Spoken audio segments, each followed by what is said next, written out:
Hi everyone, welcome or welcome back to my channel. If you're new here, my name's Kim and today we're doing my June wrap up.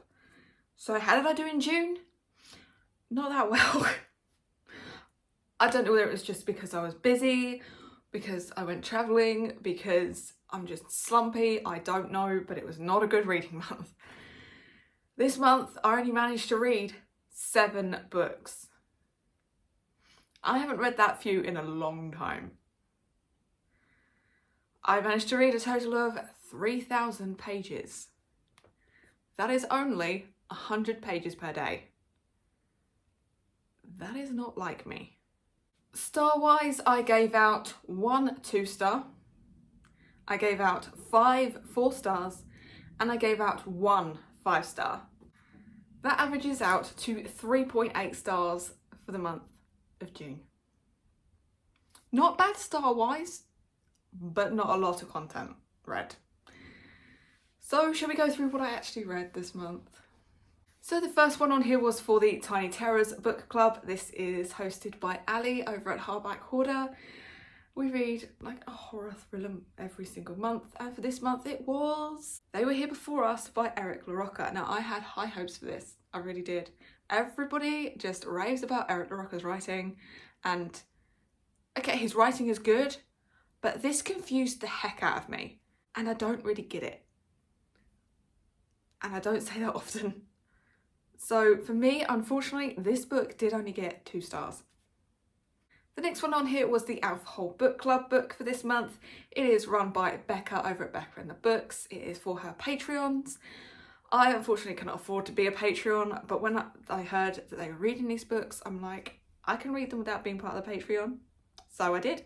I picked up Daughter of No Worlds by Carissa Broadbent, and I enjoyed this. I really enjoyed this. I liked the characters, I liked the plot, I liked the world building, and I love the relationships between the characters, and I love where that's going. I cannot wait to pick up the next one, so for that reason it got 4 stars. For the next one we are going to pop over to Past Kim and she's going to tell you about the next one. Surprise angle change, I'm filming the next 2 books a little bit earlier than the rest of the video because I need to get these 2 back to the library. So the next one that I finished was Harlan Coben's Tell No One, and I cannot get enough of this author's writing right now. I absolutely love this author. So twisty, you don't see things coming, and I really enjoyed it. Yeah, it got 5 stars. And then the next one that I finished while I was away on my little hollybobs with my family down in Weymouth. It was Wrong Place, Wrong Time by Gillian McAllister, and again, absolutely loved this. Finally read it, it's been on many TBRs, but I finally got to it and I really enjoyed it, and I can see why other people enjoyed it. Ooh, my reservation, table reservation for when I was away. Is there anything else in here? Oh, yes I have. What else is that? Oh. That is my receipt for the meal. Wondered where that went. Anyway, yeah, loved Gillian McAllister's writing again. It was twisty, it was turny, and I really liked the time travel in this one. So yeah, for me, it got 4 stars. The next one that I read was just because everyone and their mother has been reading it, and everyone and their mother seems to be loving it. So for that reason, just because, I picked up Binding 13 by Chloe Walsh, and I really enjoyed this. I was a little bit dubious in the beginning, but I stuck it out, and trust me, the payoff is worth it. I cannot wait to read the next one. I think it's called Keeping 13. It's on hold at my library. Someone else has got it at the moment. I'm fuming that someone else has got it at the moment. But this will be this. I loved the characters. I loved Shannon. Really felt connected to Shannon, and she has it tough. Then she meets Johnny, and Johnny is absolutely lovely, and he's a big old rugby player, and I love him too. And I love her brother, Joey, and I can't get enough of this book, seriously, I can't. Because the beginning was a little bit hit and miss for me, it did only get 4 stars, but it's a high 4-star, and I cannot wait to continue on with this series. The next one again was just because I wanted to. It's part of my mum's library.